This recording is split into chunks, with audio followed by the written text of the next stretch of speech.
Well, hello and welcome to this special Greyhound Racing UK. I'm going to call it an industry wrap. Three talking heads ready to dissect the major news in the sport. And as a welcome, Floyd Amphlett, Greyhound Star, ex-Greyhound Star, of course, and very much part of the Greyhound Racing UK team, and Gail May, who I just have to check on her official title, which is Partnership and Strategy Manager, Greyhound Welfare for Greyhound Homing UK. So you've got three talking heads. Hobbsy have gone to the dogs and various other scenarios over the years. So no need for hopefully an introduction for all three of us. Hopefully they are all of us well known to you guys. Now, the big news over the past couple of days, Floyd, is the passing of Lord David Lipy, former chairman of the Greyhound board. We understand he had been in ill health and had retired from his post as chairman of Premier Greyhound Racing, but his sad passing was reported a couple of days ago. Your reflections on Lord Lipy? I think when kind of the history of ground racing is written, David Lipy will have a significant role or be significantly remembered. I think we need to go back to his appointment, in fact, prior to his appointment as the chairman of the BGRB at the time. And Lord Lipy, of course, was anti-greyhounds, or he'd been an owner, gone to Wimbledon, got involved in a dog, had a retired dog that I think was famously Parliamentary Ground of the Year, Zach. And he was criticising from the House of Lords. He was criticising the ground racing industry's welfare record. And he was pretty much then given sort of step up to the plate then, mate. And he did, he came in. And I think instantly, if you're looking for a milestone of when greyhound racing's attitude to welfare became serious, it was his appointment. In no time at all, he had persuaded the racecourse promoters, who were quite frankly kind of screwing the system at the time. They were screwing the British Ground Racing Fund. He persuaded them that was no longer acceptable, and immediately he put £1 million of the fund into retired greyhounds. So that was kind of the first major role. And of course, being a politician, I noticed today, I saw there was in his various obituaries, there was a piece there directly from Keir Starmer talking about David Lipy's role within the Labour Party, and he was a big beast in the Labour Party. And what it meant was, I think when we went to speak to the politicians and to the Home Office and to the civil servants, and David Lipy turned up and said, "We are serious about getting welfare right," they believed him for the first time, because until that stage, they'd basically been speaking to track owners who had their own self-interest, or various lackeys who were employed by the industry to say what the track owners wanted to say. And they realised that David Lipy wouldn't put up with that kind of crap. And so I think that was the start of the building of a bridge that he continued then through his period as the board chairman. And I think effectively he gave us a voice in the corridors of power. I thought Lord Lipy almost catapulted greyhound racing into areas where it had been missing for many, many years. And he obviously came with a incredibly positive political reputation. But for him now to be part of the greyhound racing family, Gail, I think was certainly a step forward for us. And as Floyd has touched upon, in terms of his drive towards welfare. We've talked about greyhound racing almost having revolutionised in, I would say, the last 20, 25 years in terms of its commitment to welfare. And I think Lord Lipy was a pivotal figure in that. Yeah, I think so. I wasn't fortunate enough to meet Lord Lipy very often, but when I did meet him, you could tell his passion for the sport and the dogs, and I think that was probably quite a rare combination. You often get people who go on about welfare and then they sort of maybe lose credibility within the sport, and it becomes sort of tokenistic. Whereas with him, it was both sides, and I think that's a huge loss to us. And obviously, you sort of mentioned he'd stepped back from his role, but I think he was still going to be a real supporter, particularly for us at Ground Racing UK as well. So I think it's a real sad loss, and obviously condolences to everybody connected with him. Thanks, Gail. Yeah, his legacy, Floyd. I think his legacy is ongoing. He was, significantly responsible for the setting up of the GBGB. Which I'm not going to go into the details of. At one stage, it was considered he would be its first chairman, and it never happened. But the ironic thing was, by the time they dissolved the BGRB, he had transformed it as its chairman into probably the most effective body that we'd had thus far. Now, as I said, overall, there's a great deal I like about GBGB. So we use the terminology. It's Ground Board of Great Britain. There's a great deal that's very good about them. There's a great deal I think that's kind of a little bit great deal unnecessary. However, I think he was taking the industry in the right direction. And ironically, as I said, him and Donahue set up the Greyhound board, which then surpassed the board that he had actually helped to reform and make as strong as it was.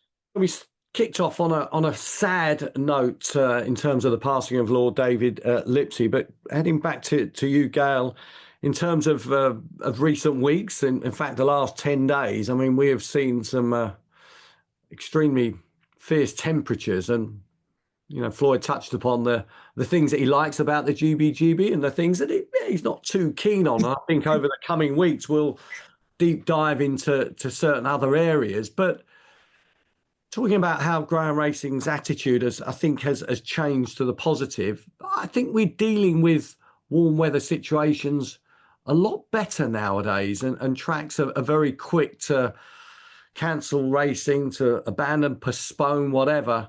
So they're being rather proactive, and we've had this spate of postponements, cancellations, etc. So we're ahead of the game now. Not before time, I would suggest. Yeah. Yeah, I think so. The hot weather policy actually says that racing should cease if temperatures go above 33. And it's noticeable that actually there have been cancellations below that. So people are being the claims are always that we race at all costs, aren't they? And I think that's being shown. And last week I was fortunate enough to, well, obviously I'm always racing anyway, but I was fortunate enough to witness firsthand some of the provisions. And to be honest, even I was surprised at how good it was. If I'm brutally honest, we all know that the dogs have to travel in air-conditioned vans, and we know there's air conditioning in the kennels. And I've got a kennel hands license, and I occasionally help, in inverted commas. I'm not sure I much help, but I got a dog out last week, and it was actually cold. It was cold in the kennel, and I thought, you know what, he needs a coat on, and but it was 30 degrees outside, and it's just. The provision is so good. They also have pools for the dogs to hop into, and we're not just talking something that a couple of inches of water. These are lovely things for them to do, and the dogs love it. And I think when people criticise what we do, I think they have to think about the conditions of their own dogs at home during hot weather. I know my dog is a great deal more uncomfortable at home than those dogs were at the track, and similarly the dogs in kennels, the trainers are doing the best they can.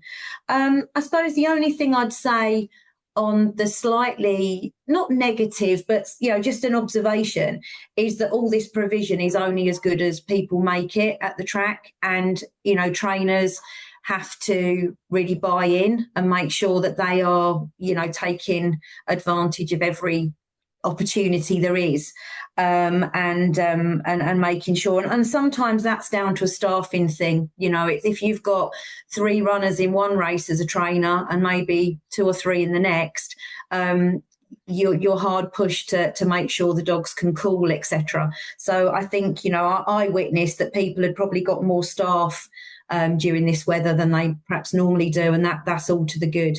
But no, I've been really, really impressed, and I think the dogs get a really good deal, and we're constantly looking to improve, even to the point of briefing paddock staff. That hadn't really crossed my mind, but I know vets are doing that. They're briefing paddock staff to spot the signs of heat stress, etc. So I was just seeing the most amazing proactivity, and that really, really made me pleased. Which is, I think, fantastic and encouraging to hear. How do we deal with things back in the day then, Floyd, when you were at Northaw? You make me sound like such a fossil. Realistically, I think that I'll go on to that. The one point that I think we need to preempt is that, for a start, when the greyhounds race, they're normally racing for about 30 seconds. That's the average age of the average time of a race. And in the hot weather, the dogs aren't paraded, so they come out of the air-conditioned kennels, they go straight to the traps and they race. Secondly, added to that, greyhounds are perfectly adaptable, can be adapted to race in those conditions. So, for example, they've raced in Florida for many, many, many years. They race in the hottest parts of Australia without any difficulty. It's a little bit about acclimatization, really. So in America, they would shave the dogs. And then there's the adaptation. And as I said, back in the day, what we would do with the kennels is normally after the dogs would be fed early afternoon. And then typically at that time, they then all go out for a short walk. Depending on if it's very, very hot, they wouldn't have a walk. They'd just go out to the paddock for a few minutes. And then what would tend to happen is everything would be closed down, and all the corridors and the areas would all be hosed down with water. And someone would be on hand during the afternoon to keep hosing them down, open all the doors and windows, and the air flows through. And then what would typically happen is that the kennel staff then, instead of finishing their normal working day at sort of 4:30, 5 o'clock, maybe go racing, people would then be assigned during the evening and would come back during the evening and let the dogs out 2 at a time during the evening. 7:30, 8 o'clock at night, which was no great chore, because quite often if it was a race day, then the people who were on duty to welcome back the racing dogs and prepare the food for the racing dogs, they would just do that as part of what they did. And it was rotated between the staff. Nobody really minded. Sometimes they'd take a radio along and just play music in the background, and it was no great hardship. I also just, reiterate the point that Gail makes. Let's not kid ourselves that the average pet dog has an amazing day, because he doesn't. He's possibly in a stuffy house, nobody there, doing the best he can. The average greyhound has a far, far better time of it, a far better time. And I would say, and I brought this up in an editor's chair some time ago, I think it was last year when we had a heat wave. You'd be better off being a greyhound than an old person in an old people's home, because a lot of those don't have decent air conditioning. The greyhounds do. And I would say to anybody, if you're absolutely desperate, get along to your local dog track and get into the kennel area, because it's going to be absolutely beautiful, dark and beautiful in there, really cool. And it's a better place to be. Floyd, you leave those Speedos where they are. They don't want you at swimming pool there at your local dog track. So yeah, I mean, I think seriously that, again, sort of giant strides have been made. And, I have to own up. I was shouted at by someone in the street. Literally, we took our dogs out it wasn't a walk as such. It was just to go and get a bit of fresh air. And some lady wound the window down. You shouldn't be taking your dogs out, as if we were doing like a 6-mile hike in the heat. We weren't. It was just a bit of fresh air. So absolutely, Gail, we talk about social license in greyhound racing all the time, but it's so true that these wonderful creatures are just so well looked after. In the main, there's always unscrupulous behavior in any walk of life, but we are such a community of dog lovers that we would do anything to look after them, and that's the case in point. And we're just continually having to give that message out, which sometimes I think is very frustrating, but perhaps less so for you. You're far more patient.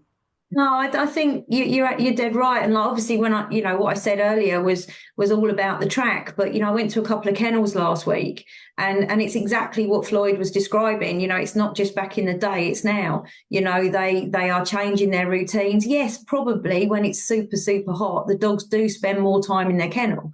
Those who want to knock us say that the dogs are always in their kennels anyway, which is absolute rubbish. But of course they're going to be in their kennel more when it's really hot for so many hours a day. But that's welfare. That's what we've got to do. And they've got enrichment. You probably look at social media. Dogs have got bones. They're doing other things because they can't do their normal routine. So I think we have to judge by the majority. We can't judge by, unfortunately, as you say, the one or two people that don't get it right, which is the same anywhere you'd go with any kind of animal or with humans. So no, I've been impressed.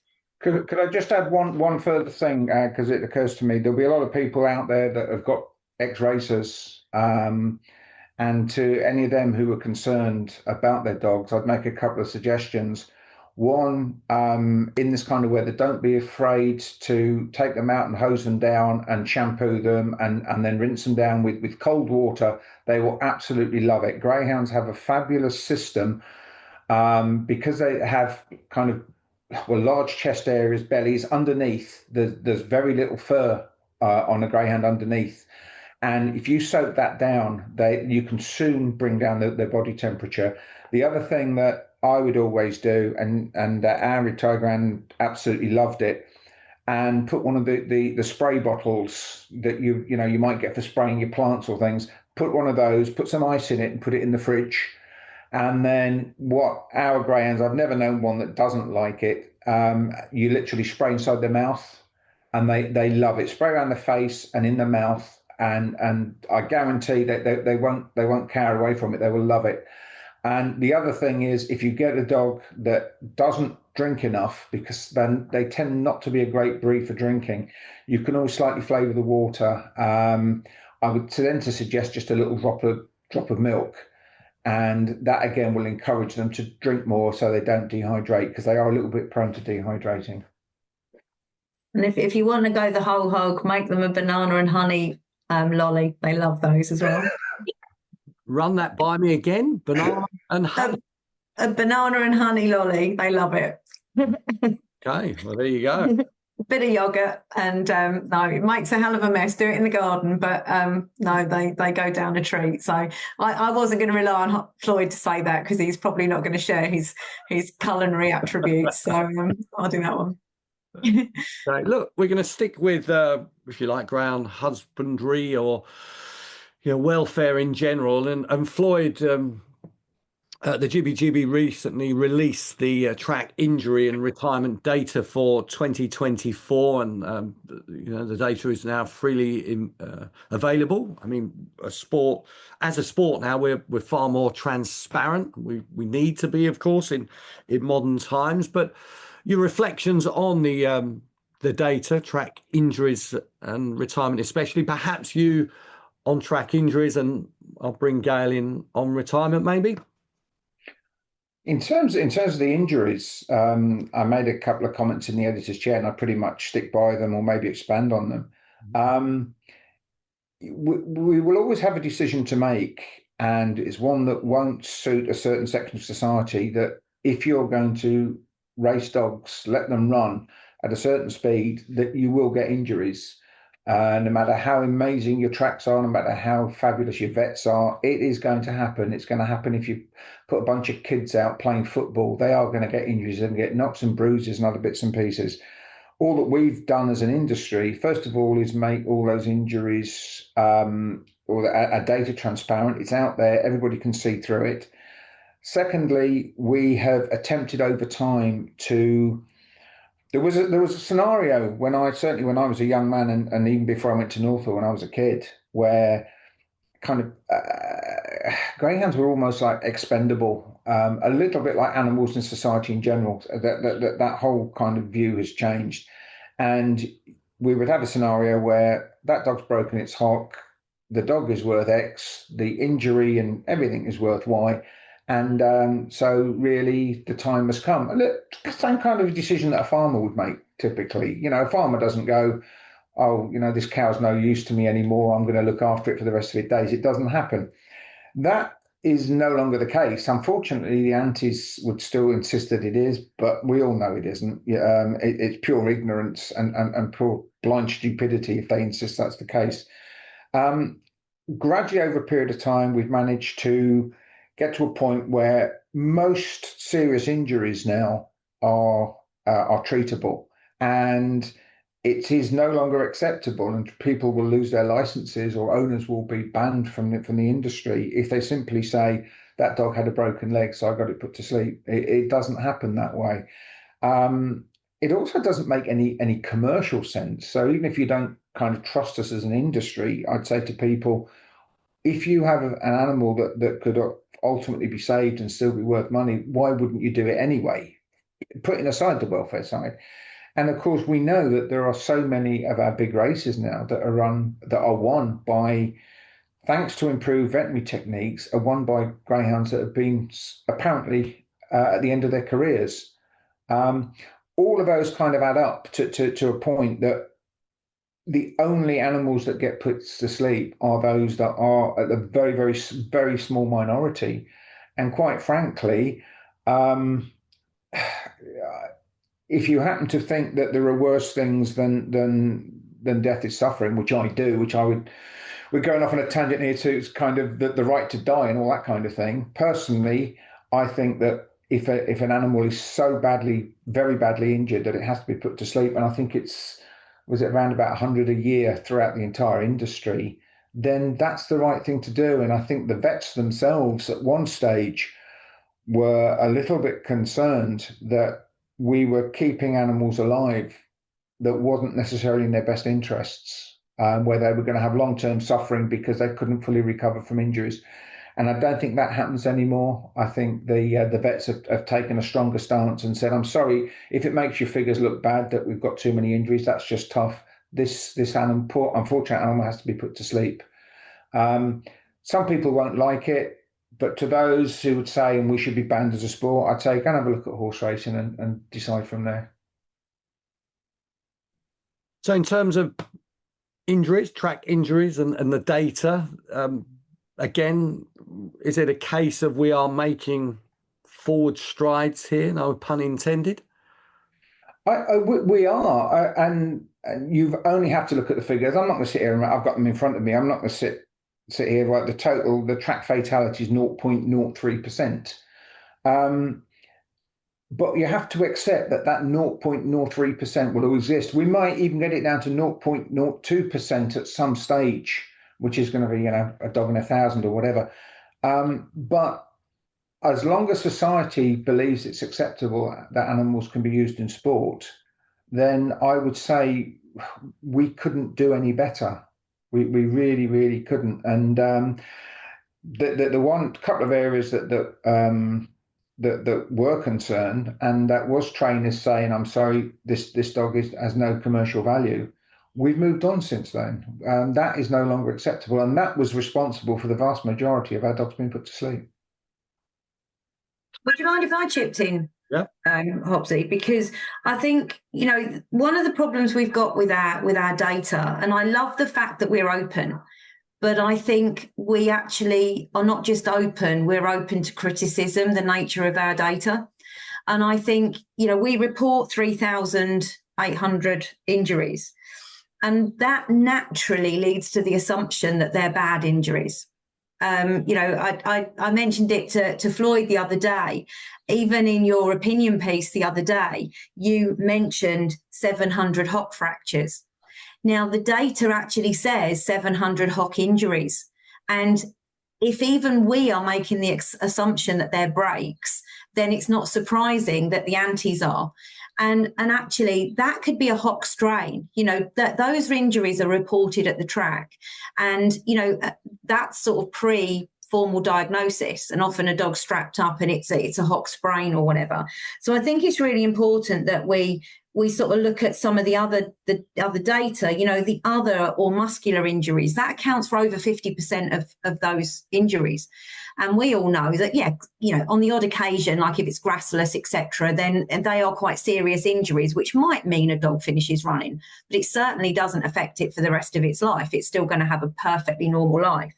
And, you know, majority of muscle injuries, they're back within a few weeks. Same with foot injuries. You know, that could be a metatarsal, which is tricky, but they're nearly always cuts or, you know, maybe pulling out a dew claw or something like that. And again, we're talking days, couple of weeks, back up and running. So, you know, what I would be saying is that I just really think the format of our data is not helpful to us when we're best will in the world. Let's say it as it is. We're trying to defend our sport on occasions.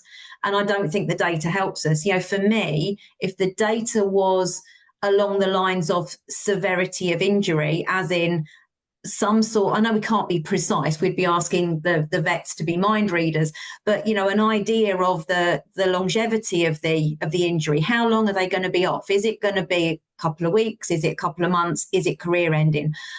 I think that would help us defend it better. And I think it'd be a lot more helpful, because I think now everybody thinks those 3,800 dogs are, you know, going to suffer. They're going to have long-term effects, you name it, and that we're sending cripples to be rehomed, which is just not the case. Because even when there breaks, most of the surgery now, I had a dog who had a really bad hock break, and yeah, it was nasty. And within when he got older, I honestly, hand on heart, could not even tell you what leg it was, because it was just exactly the same shape, everything as it was before. We chose not to run him again, purely because he'd come home and I didn't want to send him back to kennels once he'd come home, but he easily could have run again. So I think that's the context for me that I find the data challenging. Perhaps even an own goal, and I'm using those words on purpose in terms of what Floyd has mentioned many moves ago in the fact that, you know, these are athletes and they can, like a footballer, have a slight strain and perhaps even a scratched toenail. But the fact that there's a scratch on the toenail means that is measured as part of the injury data, Floyd, which is ostensibly wrong, isn't it, in that respect? Are we giving too much information here? We are. I mean, the problem is that if you don't give all the information, people accuse you of hiding it. If you then try and put some explanation in, you get accused of trying to fudge it. Gail actually brought up a subject that she's spot on. I mean, it was a subject I covered in an editorial piece a long time ago.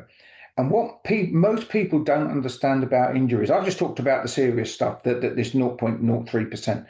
The vast majority of ground injuries are not injuries as people would understand them. They're performance-affecting injuries. And to put this thing into a way of understanding, greyhounds are not allowed to race under any form of medication. They're not allowed. Trainers will get fined if they've used some kind of pain inhibitor, even weeks before, that turns up in a urine sample. The dog may no longer be affected by it, but it will appear that this dog, several weeks ago, the metabolites of that particular treatment are still traceable. So a trainer will get fined for that. What we have to work out is this: greyhounds are the most amazingly consistent athletes that you will ever come across. So we are talking about the distance of a length being 0.08 of a second is one length. Now, if a greyhound pulls up with just a little bit of soreness in the shoulder, it's lame. It is withdrawn lame, and that's an injury issue. The average vet wouldn't be able to detect it. In fact, even some quite good vets wouldn't be able to detect it. The trainer will know, the racing manager will know, I'm sorry, that dog was maybe 3 lengths or 4 lengths off his best, and he didn't have any trouble. There wasn't any big issue with the going. That dog is 3 or 4 lengths off his best. Just go and get him checked over. As Gail said, it might be a case of a little bit of massage under a heat lamp, some liniment. That dog could be right as ninepence in a week to 10 days, and he'll come back on the race card. You'll have to trial, because that's what they insist on doing. So If you're dealing with a footballer, I guarantee that there'll be players in this FIFA Club World Cup that be in the final. They'll be playing after having injections and God knows what. They even play with strappings on their legs, and the cricketers play with strappings on them. We can't do that with greyhounds, and that's the reason for the vast bulk of our injuries. Nothing at all to do with long-term physical harm. That they're more form related than anything else. I think also, we're comparing it to other sports, but if we compare them to other dogs, I'm bored of hearing myself, and possibly other people have heard me say it, but what about pet dogs? They're running over the park, their ball is thrown for them, they turn, they do a 180, on the spot, hurt something a little bit. You won't even know they've done it. You don't notice that the next time they chase the ball, they're a little bit slower than they were the time before. And so much of this, it's because we check so carefully, rightly so, of course, and because we want our dogs running at the top of their game. Yes, you can argue it's because it's betting and whatever. Most trainers, it's not because of that. It's nothing to do with betting. It's the public who are doing that. But, it's the integrity of the sport that we want our dogs to run consistently. And also we want them to run well, because that's kudos to us. If they win, and, as an owner, you're delighted, as a trainer, you're delighted. So of course you want them at their best. Absolutely. And I think before we talk about retirement, just a final word on injuries. There's no room for complacency, Floyd, in terms of what tracks can do and are doing, and some are better than others. Would that be fair to say? Yeah, that is, when we write these things, they're not to soft soap anybody. In fact, I think we are our strongest critics. So at least we're our most focused critics. We have lots of stuff people write about us or say about us that's absolute rubbish. Our job, I see it, is to focus on the real issues as we understand them. And one of the big issues I have is that I know, and I'm not going to go into details as to why, but I know that certain tracks have far greater injury issues than others. And traditionally, the injury data has to be collated, has always been owned and remains owned by the tracks themselves. I am not aware, although we have experts come around from the Sports Turf Research Institute that will come and take some readings and look at the various tracks.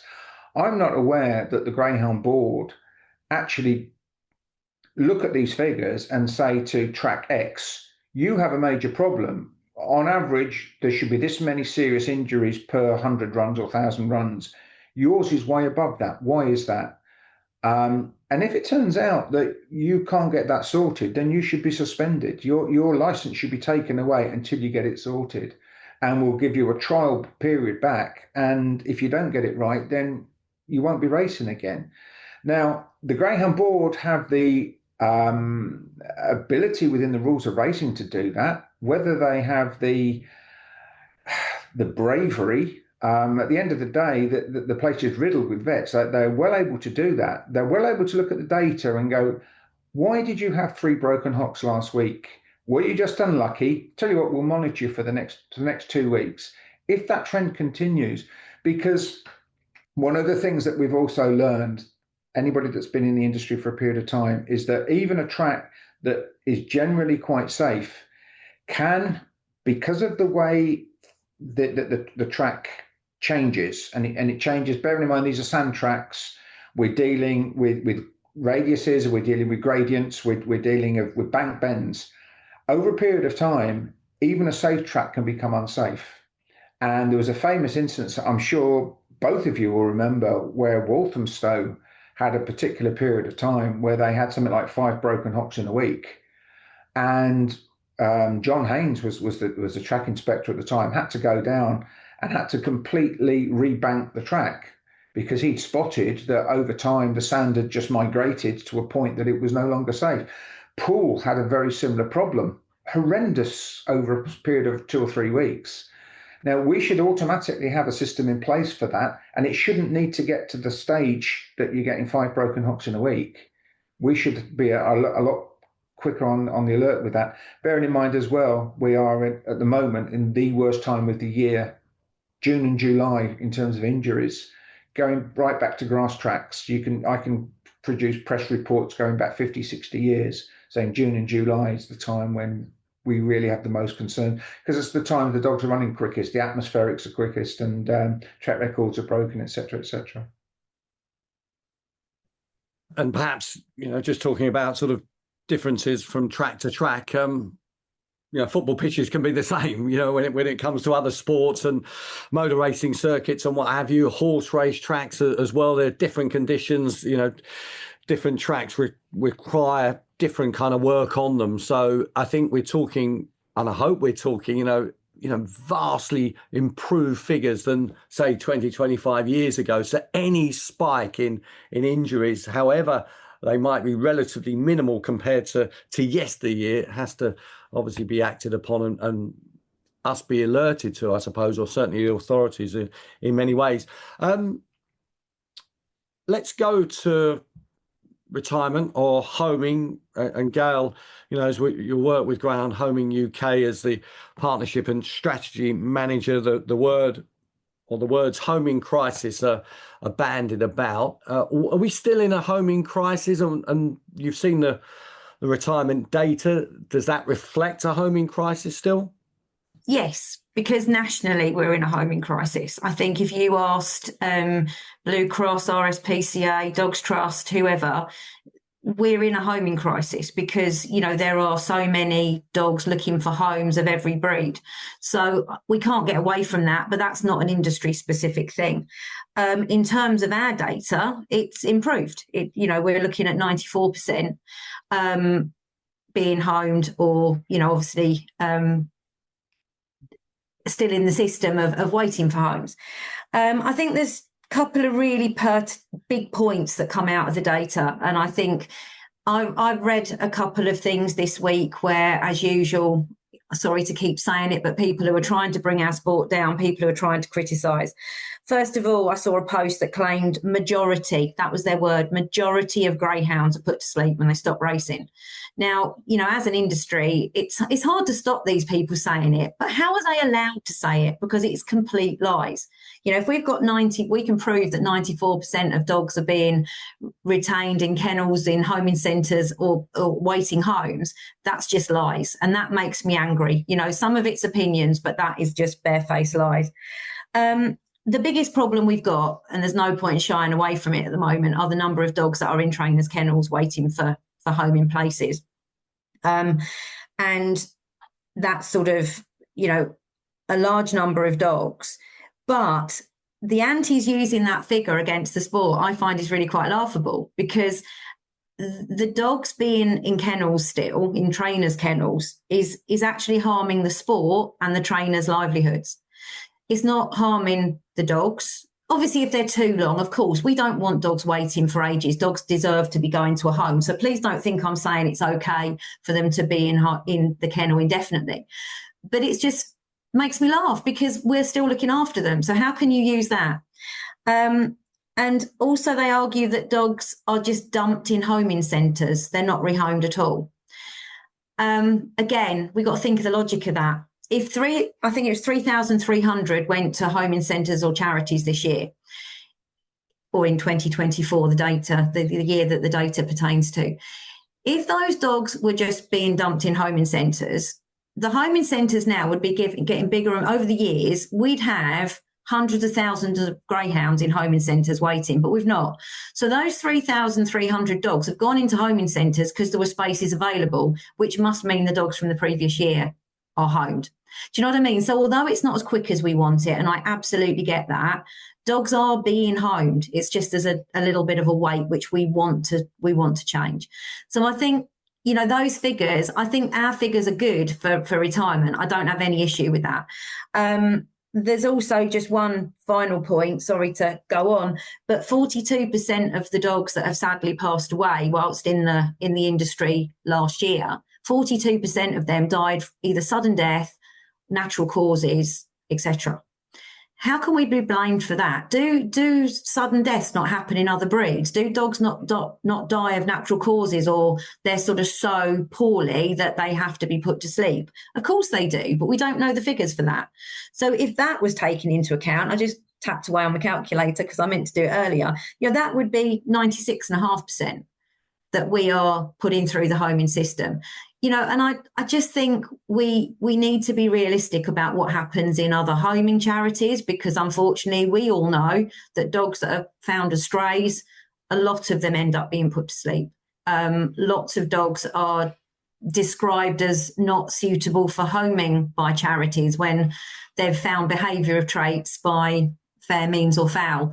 So I think we have to be incredibly proud of what we're doing, but what we need to do is make what we're doing quicker so that the dogs don't have to wait so long, because that would be the only shortcoming I think we've got at the moment. And that is exactly what Greyhound Homing UK is doing. Well, I don't know if we're quite doing it yet, but we're really aiming to, and that's the whole point. It's getting more people in to know more about our amazing breed and get those dogs going through the system quicker and in their happy forever homes as quickly as possible. So yeah, it's exactly what we're trying to do. And Floyd, I know we can sometimes be very down on ourselves, and over racing or is a phrase that has been coined, of course, in recent years, with the amount of meetings that there are to feed the sort of media rights situation, and that of course must have had some sort of impact in terms of the number of greyhounds still within trainers' kennels, I suppose. So it's a contributing factor, but there doesn't seem any sign of it ending. No, I think this is such a complex subject, and there are so many different strands to it. The first thing I would say is the number of greyhounds that we have to rehome has never been lower. The amount of registered now is less than half of what it was 20 odd years ago, less than half. Adding to Gail's figures, I would also put in the dogs that can't be rehomed because of temperament. I mean, I got the figure up to 97 odd %, and taking on Gail's line, you can't rehome a dead dog. If he's died of a heart attack, how can that be saying when you're not rehomed him? I think the other thing is, we rehome all our, we're responsible for rehoming all our dogs, or accounting for every single dog. Every single greyhound that's registered is accounted for, and they're followed. And they're followed to a point where if dogs disappear, then the greyhound board are on the case to the owner and where's that dog? And if they don't provide a satisfactory answer, then they will be suspended as an owner. Now, that doesn't happen with anything else. Nobody goes around and checking on the breeds. I wonder if the big animal charities go around 6 months later and say, oh, by the way, that dog that you took home, where is it now? Gail mentioned kind of filtering. Well, this is one day going to come out as a major inquiry, I suspect. We've got one of the biggest charities in the country that never put a suitable dog to sleep, because in the first instance they filter them so that they are pretty dogs that come into the system, and if they're not pretty enough, then they don't want to know. Also, if they're pretty but they don't like the temperament, they won't take them in. So no wonder they don't ever put a dog to sleep. Somebody has to deal with those. Someone has to deal with all the various vicious breeds and whatever. Our number of greyhounds that aren't suitable due to their temperament is less than 1%. Now, this is a hunting breed. People would assume, and they do assume, that greyhounds are vicious, and they're not. It's less than 1% that we have an issue with. So, as I said, there are so many different strands. The other point I would make again, and this is going to be critical and people won't like it, but so be it. The bookmakers putting the money into the amount of money coming into the fund and the amount of money that's being used for rehoming has fallen. These days, it's the poor owner through this bond scheme who's carrying the vast majority of this burden. Not only are they paying for the dogs to join the bond scheme, the trainers are then stuck with the dogs at the end of their careers.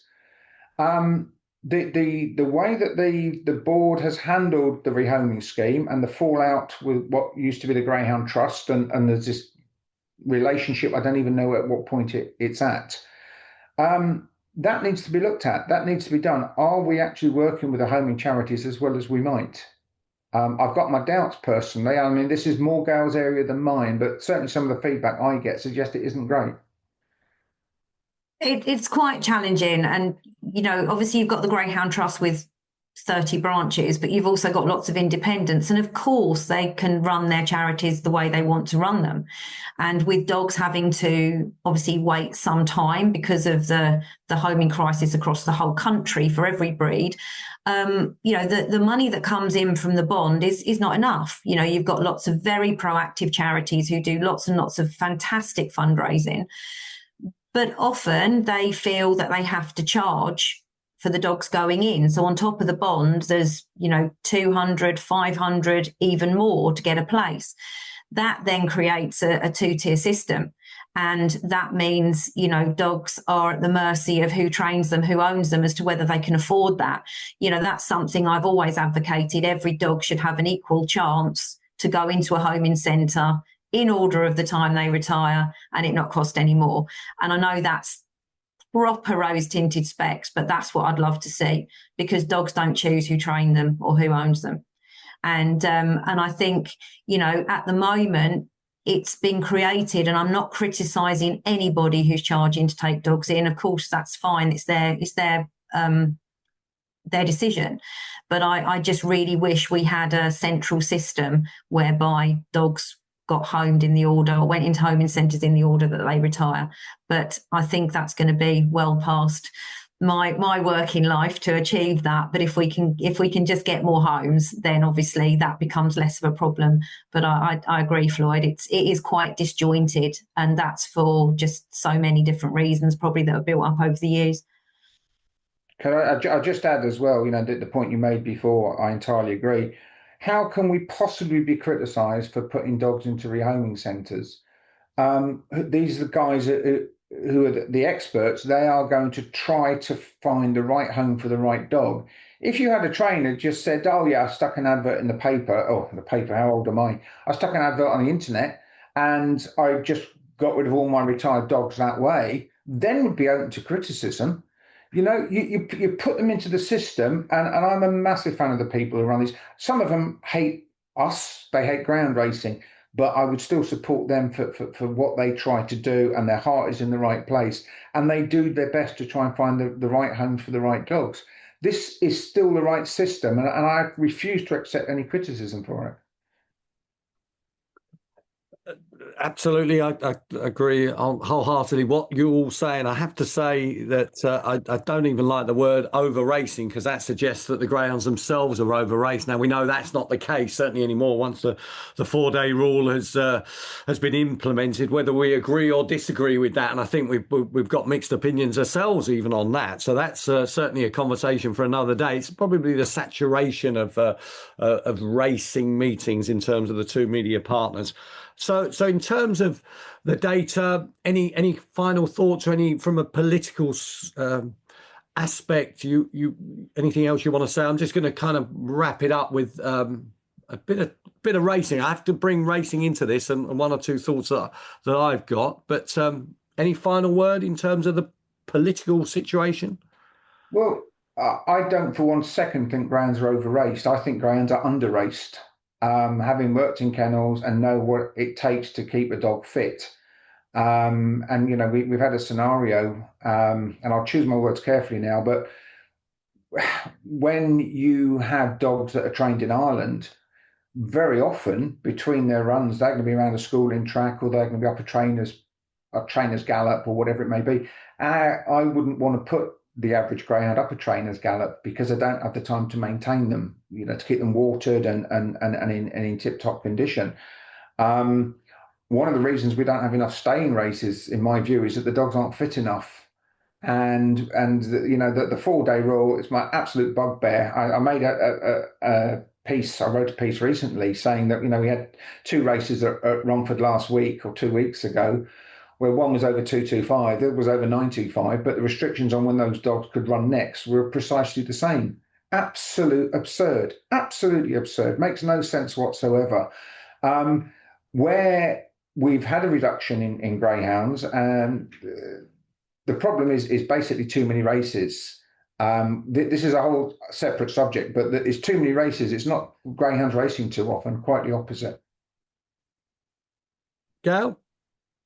No, I think I've I'd planned and I'd said what I want to say, but no, I think, those figures this year, they are heartening. There's a long way to go. And Joe, just summarise, I'd really love to see some of the data in a very different format. Good. I mean, this is, I wouldn't call it a pilot. It's just something that we wanted to try, and I think it's going to continue to evolve. I was just checking the format. I know AK Bets do, Tony Calvin, I think, hosts a podcast. They call it the Racing Room, and they have, I don't know, about a dozen subjects where 5 or 6 minutes talking heads like ourselves. And I think, for us, it's for us to try to get into 5 or 6 minutes per subject, I think it's going to be quite difficult. But you kind of feel that there's a market there. I'd like to sort of talk to Floyd about the Tom's the Best 30-year anniversary recently, or the fact that Droopy's Clue is back on track, and Proper Heiress, etc. And from a racing point of view, playing cards at Monmore, what they're doing there, it's fantastic. It's kind of transcending the sport. So there's so many aspects of greyhound racing that you can't really fit into something like this is going to keep people occupied for 7 or 8 hours in a day. That's just not possible. But I just wanted to kind of wrap up with your thoughts individually and I know that we're 6 or 7 weeks away from the Derby. It seems that long. Maybe it's not 3 or 4 weeks, maybe. But, there was a real glow afterwards. There's lots of lessons to be learned. But, the Patrick Jansen story on the night was tremendous, Floyd, wasn't it? And it's something that we can use as hopefully a springboard for the sport moving forward. And I've not even mentioned that, obviously ARC's plans for a new track at Wolverhampton. Therein's another subject for us down the line. But just your thoughts post Derby. I know that you've probably written about it, but what do you feel about it on here? Just to sort of go down the first route, I think it would be good to do some more of these. And this first one, I think, is going to hopefully be looked back on as being quite politically heavy, because personally, I'd like to see a few funny stories and a few old tales and that kind of thing, because I think a lot of the people who would be following this would be the people who would enjoy those kind of stories. So hopefully we can do some of that. And again, rotate guests. And excuse me, I'm still in touch with quite a few of the old trainers, and I know where the bodies are buried. And I'm not referring to greyhounds here. I'm referring to some of the dodgy stories that are out there that people probably wouldn't even want to talk about. The lawyers, yeah. Hi, is that the lawyer? Yeah, okay, yeah, that's for another time. Exactly so. In terms of the Derby, I think that there are some massive lessons to learn, and I think there are some massive lessons for that Mike Davis will take on board. One of the things, hopefully, that we can talk about going forward is exactly what it is that Ground Racing UK is setting out to achieve. And I think there are some good stories in there. I think there are some good figures that we just keep internally at the moment. But certainly for the sport to thrive and survive, it can't continue to do the same thing it's always done. It's going to have to evolve. It's going to have to get new people involved. And let's face it, with the kind of thing that Ryan Keneally's doing at the moment, there's some fabulous green shoots there as a going forward. And I still think that we've got other allies in terms of other forms of betting. I think football, lads who bet on football, lads who bet on poker and horse racing and whatever, they are our natural allies and cousins in terms of being attracted into greyhound racing. I think Floyd makes a great point, Gail, that businesses love new markets and new opportunities, and greyhound racing has unearthed one or two of those in recent months, I would have to say, certainly in terms of the work that Barking Mad Betting are doing. So, and there are other things that we can work on, and hopefully greyhound homing is gets the benefit of that. More people with eyeballs on the sport, more potential homeowners, if you like. Yeah. No, I think the Derby, we can look at it from various perspectives. I didn't miss a minute of it as usual, and there's, as Floyd said, and as we've talked about as a team, of course there are lessons to be learned.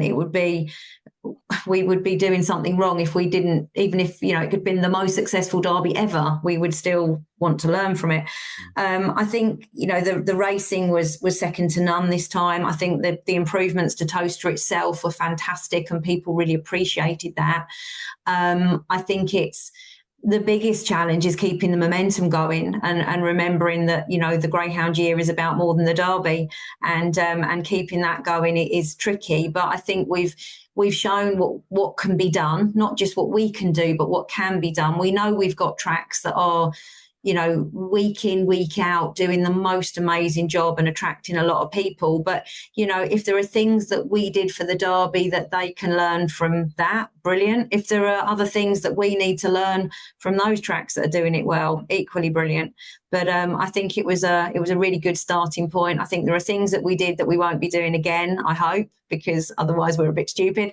But yeah, we've gained allies, and, you know, from a personal point of view, you know, it was a successful derby because we raised lots of money for the home, you know, for the homing charities, so we can help them. And hopefully next year, you know, we did it all in person this year. The online side of the fundraising didn't go well, so if we can get that side of it up as well, happy days, we can make even more. So no, it was a great derby, great winner, but, you know, just good stories along the way as well. Excellent. So we happy, and we shall do this again at some point, Floyd and Gail? Until people get bored with me, yeah. No chance. We've not even argued, which is great. So I look forward to that. So once I can get the technology sorted and we can do this with one or two more people, then I think it can work well. So guys, Gail, May and Floyd Amphlett, and from myself, Hobbsy, thank you very much.